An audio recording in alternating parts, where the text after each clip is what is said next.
what's up, everyone? Good day. We're here in the 7th episode of the Mom and Son podcast, where we're doing it different this time. Syempre, there's a video, and we have a very, very special guest. Once again, my name is Anton Falso, and let me just read the credentials out loud to make sure. I wrote it down to make sure it's correct. Okay, so with the seventh pick in 2012 for the Rain or Shine Agasto Painters, he was a PBA basketball player, also part of the Philippine national basketball team, the team captain in 2011, a TV host, commercial model, entrepreneur, and of course a UAAP champion back in 2008 with my alma mater, the Ateneo Blue Eagles, and of course a proud husband and father of Amanda and Marie. Please welcome my guest, one of my idols, Chris Tiu. Hello, everyone. Hi, thank you for your time.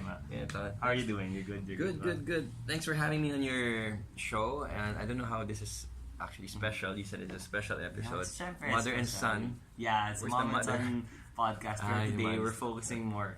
I'm taking the lead more for this episode. Okay, great. Okay, so sige, let's jump into it now. So for today, we'll be talking more about the basketball aspect of your career, of your years, and that's your different life. takes on it. Okay, so first, I'm sure this is the biggest news naman recently about your retirement. So congratulations. Thank you. 6 years, right, with Rain or Shine. 6 years with Rain or Shine, 4 years with Gilas Pilipinas. So that's 10 years professionally, and then 5 years in the UAAP. Yes. So that's like 15 competitive years of basketball, plus high school and grade school. That's my entire life. So Yeah, Xavier school. And now I'm done. So it's a major change in my life, and for once there's no basketball.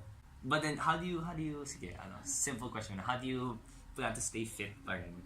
Well, Since there's no more training, there's no more competitive that's the basketball. thing. Every day I'm used to my heart rate going up, breaking a sweat, and getting very active all the time. So now I try to work out at least 2-3 times a week. 2-3 times. But my workout's different. It's more high intensity. Like I do intervals. So I like to do circuit. Do you still play basketball? No, I haven't touched the ball since my last game in 3 months. Oh wow, okay, sige, let's go. Nagsawaan ako talaga. To your last game, if I'm not I mistaken. touch a golf ball instead. Parang that's the thing, no? Usually, with NBA players when they retire, they go golfing. Like that's it's a good way for me, I believe, to channel my competitive drive, competitive spirit into another sport that's less physically demanding, more skill based na siya. Medyo Kobe Bryant yung style mo for retiring. You had a career high of 30 points. Oo nga eh. And I read your blog. You said na your mindset was just you didn't want to have a low end. Like you wanted to just so you wanted to go out with a bang. Yeah, I wanted to end on a high note. Because all my life I've been a pass first player, and sometimes looking back I regret it because I like creating plays, making other people score, giving them opportunities. But later on I realized it's also fun to score. Yeah. And in basketball, what really sells is being able to score. Yeah, the points. And I think many times that's what the coaches see also, and that's how you earn minutes. Okay. So towards the end of my career, I said this is the last few months. Sulitin ko na to. Hindi na ako mahihiya, di ba? Because I like to please people, I like to please my teammates, make them happy. So, but they know na rin na it was my last season. So they were in that last game. They were really, that's why I was touched kasi they really wanted me to end on a high note. So every ball they were looking for me. Really setting you up. They were setting me up. They're setting game screens. They were setting good screens. They're rebounding and looking for me right away. And tira mo lang, I was missing a lot. It wasn't a really good game for me. It was a volume. I just took a lot of shots and I was more aggressive than usual, getting fouls. But then my mindset now was before the game. Honestly, before that game, I didn't want to play na kasi technically out na kami. No bearing na yung game na yun for us. May bearing sa kalaban. And before that game, I just scored a career high. So I said, okay na to. I scored like 20-something, 24, 25. That was my career high na. So at least if I ended here, high note na, di ba? So I didn't wanna, mamaya I play my last game pa, tapos scoreless pa, 0 or 4 points. Kaya naman natin. That's how I'm gonna be remembered. My goal was really just more than 10 points. Happy na ako. Mga double digits. And then, but I was coming from a flu. I was really out of shape. So, pero somehow, I don't know, actually God is so amazing. He really surprises us all the time. It's full of surprises. And that game, just kept falling, sunod-sunod. Yeah. And then from coming from behind, we were playing without an import. Yung kabilang team may import. They were complete, almost complete. We were really A short-handed. very, very fairy tale. And then, yun nga. So for me, it's really God's doing us. Looking back, talagang fairy tale for me. Even though we were eliminated, but we won that game, and then I had the best scoring game of my career. Parang it was. When it comes to your retirement, why did you, why now? Why did you finally, decide to hang your jersey, call it a day when it comes to your professional career? Yeah, okay. Why now? Why not later? Or was it like something many years in the making? That's a good question. Yeah, actually, it was many years in the making. It was 3 years ago. I was already pondering retiring, but I'm glad I stayed on, because if not, I wouldn't have been able to realize what contribution I could give to my team, in Rain or Share, how much of an impact player I could be in the PBA because I wasn't being used much then and then I got more playing time the last 2 years lang. So it was, I was thinking about it already, but then the team owners asked me to, if I could stay on, help the team, so sige. And it was worth it, and I'm glad I did. And the reason why I decided to retire now, I also feel na if I played pa, I could have had a few more, maybe 1-2 good years. Yeah, you said nga, you have one or two. But I didn't want to end my career when I am already on the downhill. Kasi if I keep playing till I'm 40 nga, and then by the time, wala na yung drive ko, not just basketball, but even with the other things. And I realized, ubos na yung gas. And ever since before naman, I feel like life is not just about basketball. Yeah. And I felt like all these years, doing the same routine again and again, and I felt like it was becoming Routine. monotonous na routine, and I felt like I wasn't growing so much anymore. Well, speaking of how life is not just about basketball, alam naman natin that you do so many different things. And okay, I saw this article on Spin page saying retired Chris Tiu now has more time for his other hobbies. So of course, besides spending time with your family, which is for sure naman. That was one of the biggest factors. And your businesses. I would see videos on your Instagram and also on my friends' Instagram stories. So you're performing, you're playing the piano. Is this something that you... Yeah, I love playing the piano. Matagal na Yeah. ever since I was a kid. I took lessons, formal classical piano everyone lessons naman before. usually takes Diba? lessons in your kid. And I'm glad my mom dragged me out of bed, literally, to go down. My mom the did the piano. same, but then it just didn't stick. But then I wanted to play the songs that I was interested in. Yeah. So I learned myself, which is okay. actually, I kind of regret that I didn't pursue that formal lessons now, because I can't play anymore the classical. And so that's one thing that serves as my therapy, despite the stress and the fast pace. But it's more of like a recreational. You don't plan on No, forming a recreational. band of No, genetics not at all. for the English and the Chris Tiu fans. No, not at all. Sometimes I just jam with whoever, like my co-host and Jimmy or some friends. We just jam and we record in the studio. Bonding lang and therapy. I guess in another life, if I had a chance, I'd want to be a pop star. Like my Taiwanese idol, si Jay Chou. Pwede pa. Well, I think you said you have the fan base naman. I'm sure the basketball fans will, I mean, if you say, I want to do music, I'm sure they're gonna support. Too boring. You need to be a little bit eccentric. Going back to basketball naman, growing up, who were your, whether international or local, who would be your basketball idols? Michael Jordan. I grew up watching Michael Jordan when there were only a few channels on TV. Halos wala pang cable nun. So there's only NBA that was showing. Michael Jordan. Later on, I enjoyed watching Steve Nash. Because I realized, of course, I'm never going to be as athletic as Michael Jordan, and I cannot emulate his game. So I wanted someone who I could emulate. So you sort of patterned your game. I tried to, because he's not the tallest or most athletic or the quickest, but he was one of the smartest and most skilled. So and great passing also. Yun nga is, I like passing, and then that's why I really enjoyed watching him and tried to follow and learn some things from him. And then later on, Steph Curry came along. Yeah. So again, there's resemblance of Steve Nash in the ball handling and the passing and the understanding of the game. But he added really the scoring dimension, where it's shoot first and shoot without and hesitation. shooting from ridiculous ranges. So he really changed the game. So I do enjoy watching. So you'd say that you pattern your game to a combination of different types of. I guess so. Yeah. Okay. When it comes to in basketball now, especially now that you're transitioning, I would say transitioning from having basketball to full time, focusing on your businesses.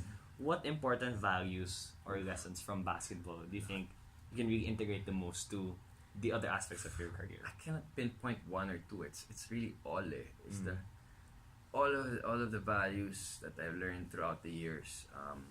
Perseverance, diba? In basketball, we lose a lot of games. We get injured. We don't get used as much as we want to. You get traded. You get, there's so many hurdles that are beyond your control. It's the same thing when you go out into the corporate world, the business world. There'll be challenges within the organization or in just the business in general that will require you to have problem solving skills and find solutions, diba? Not just take the easy way out and quit. Teamwork, for one. We're always in part of organizations, diba? We're never alone. You have to learn to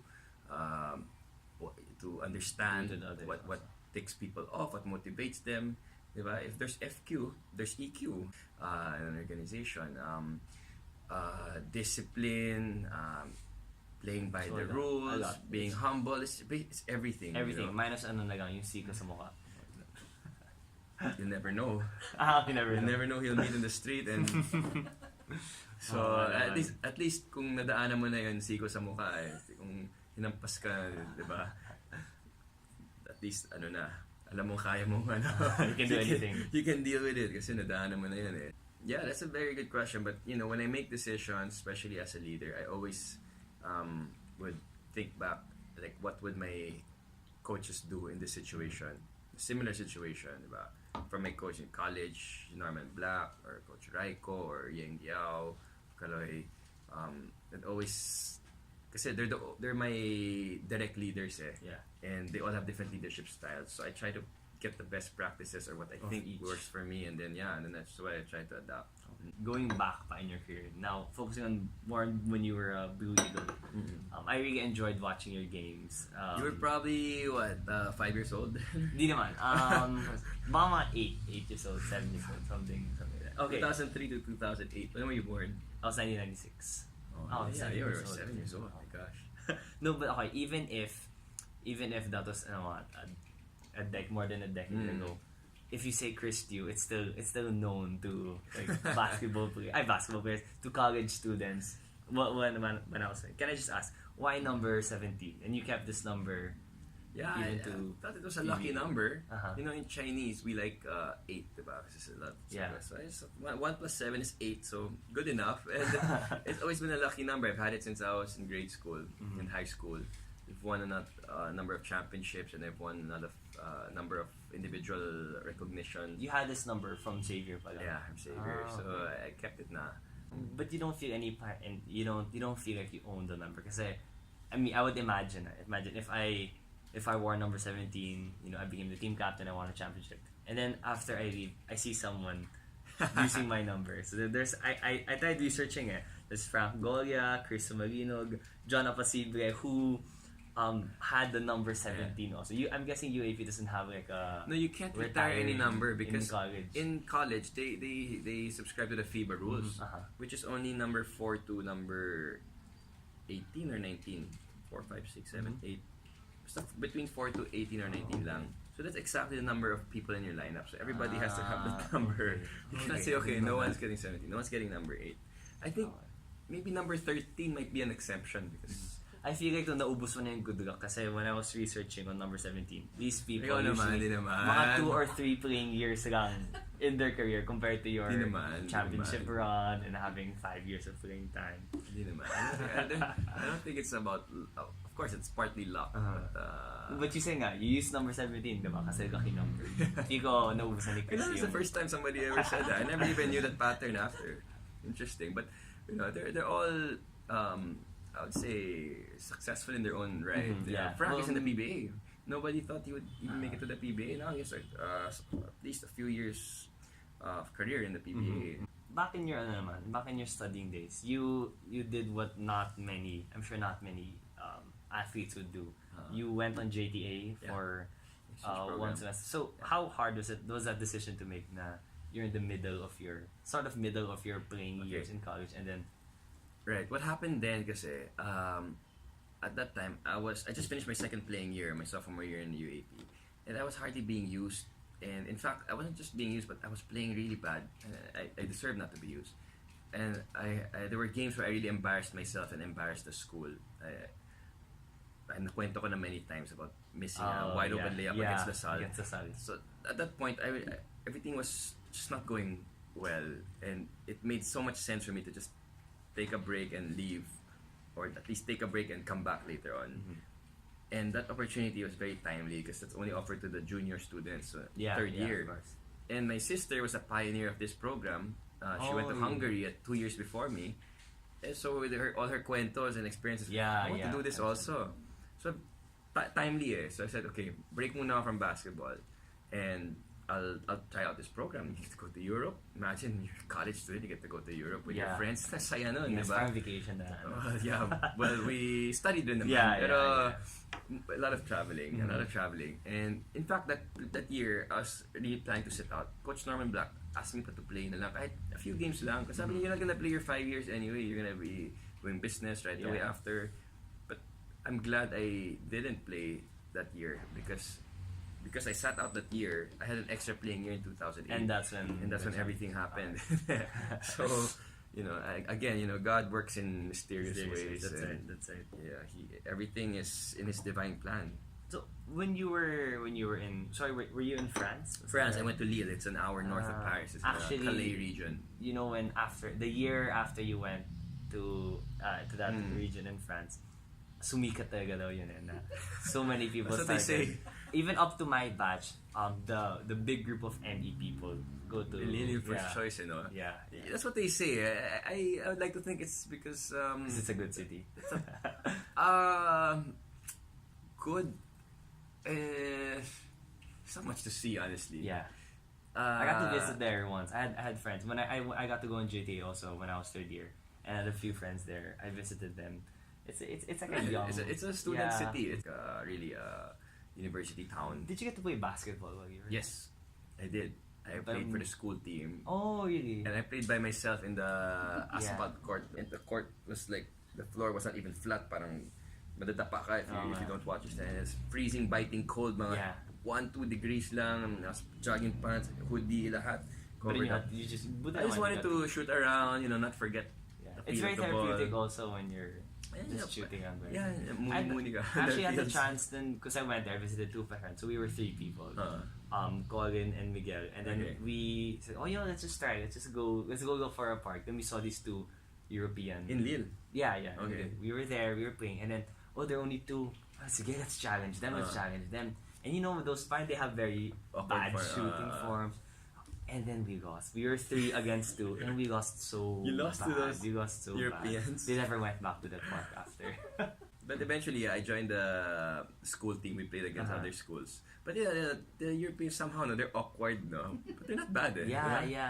There's each country has their own For the Philippines, pansin ko, lots of the players, they're short, they're very fast, and they have the weirdest 3-point shooting form, but it always goes in. Okay, so going back naman to your the Ateneo team and bring it more to parang current days. So naman that we've been successful. I'd like to say we, because I still feel like naman we. Mga Blackbeat ka yan, yung mga ganun. From this current generation of the Blue Eagles, which player do you parang liken yourself to the most? Whether it's his parang playing style or I don't know, yung determination niya or yung parang attitude niya towards the game. I like Matt Nieto. Point guard, very not flashy at all. Very efficient with his moves, productive. Smart player, not the most athletic or not the quickest. He hits big shots. He's not afraid to take big shots. He's a silent operator. You don't realize 20 points na palang ginagawa niya. Very low-key. Doesn't want the limelight. He's a good facilitator. And I like his style. I'm not saying I'm that way, but I like the way he plays. Tyler Tiu is from my alma mater. People would sing Tyler Tiu. I think more than just because of the playing style. Look siguro look also Chinese din Savior, diba? Yeah. I mean, he has so much potential and talent, and I think after the UAP, what's the tournament that we won recently? I think that's where he really he did pretty well. Oh yeah, the one against the NCAA. I think him and Isaac did really well Yeah, there. I'd like to see him in the next few years. Hopefully blossom further and become the next King Eagle. Yeah. Okay, so comparing naman, I don't know if you got this question before. If you could have your championship team when you were fifth year versus the basketball team now, who do you think would win? In a best out of three, let's say at the finals. Mas magulang kami. Yeah. we'll dadaan namin sa sa experience tsaka sa gulang. Tsaka sa takot. Some questions naman from some of our listeners. Very briefly naman. Okay. From Monchi. Okay, this is back to basketball naman. Yeah. What are your pregame? Do you have like a special pregame routines? Like do you have to eat a certain meal? Okay, do you nice. have to or kahit mga superstitions na you actually a day before a game I will really take it light in training na recovery na yun ang legs ko. Okay. And then I would get some massage or I had this compression to help blood flow and recovery. Game day I load up on my protein the night before the game or the day before. Yeah, protein, steak or pork, heavy stuff. Game day light na lang ako. I just eat light carbs so that hindi mabigat sa game and you're not sluggish kasi your body uses energy to break down food. If you eat heavy, pagdating ng game, lethargic ka na, mabigat ka na. So carbs lang ako during game day. Of course, hydrate. But I'd always say a prayer and I always have the same prayer. And may script ka na? It's not one prayer actually. I say the Memorare. Oh, okay. Hail Mary, the angel of God.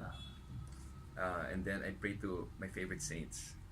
Every time I pray to them, I feel less afraid. I feel confident kasi believe it or not, after all these years, after all the games that I play, so many games, different levels, international, college, I still get nervous before a game. Yeah. Nervous, which I think is good. It just shows that you value something. You still care about what they say. But when I pray, I feel protected. I feel like whatever happens in the game, I'll be okay. Did you have a different prayer that PBA game when you got hit in the face by I said Malcolm White? Was it same Magas lang? Kasi baka baka you forgot to pray to one certain saint.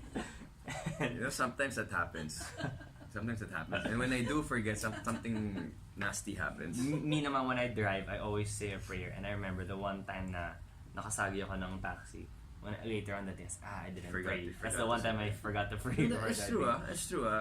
It's hard to believe, but I don't know, not everybody believes in the saints, or not everybody believes in asking their intercession, but from my experience at least, it's true. There are games I forget to pray, and then something really nasty happens. Meron. That game, I'm not sure. When I got hit bad, I'm not sure. But that was pretty bad. Yeah, that was one of the worst accidents. My tooth almost pierced through my upper lip. Wow. And you had the whole muscle was torn. Skin na lang natira. Konting diin pa. Tagos na. Yeah. And I lost consciousness for 2 seconds. I felt my soul disappear and then it came back. It's the first time I got. And that's the first time I saw you mad or express a lot of emotion on the court. Yeah. Okay, another question naman. This is my question. I remember watching a commercial back in I don't know how many years ago. And so it was on the beach. So you were running. You're running with two Derek guys. Ramsey. Yeah, mga hunks. Hunks. So topless sila. Pero ikaw naka-t-shirt ka. May ba dun? Was it you na ayoko mag-topless beside Derek Ramsey or me? Wala kasi akong 6-pack eh. Wala lang.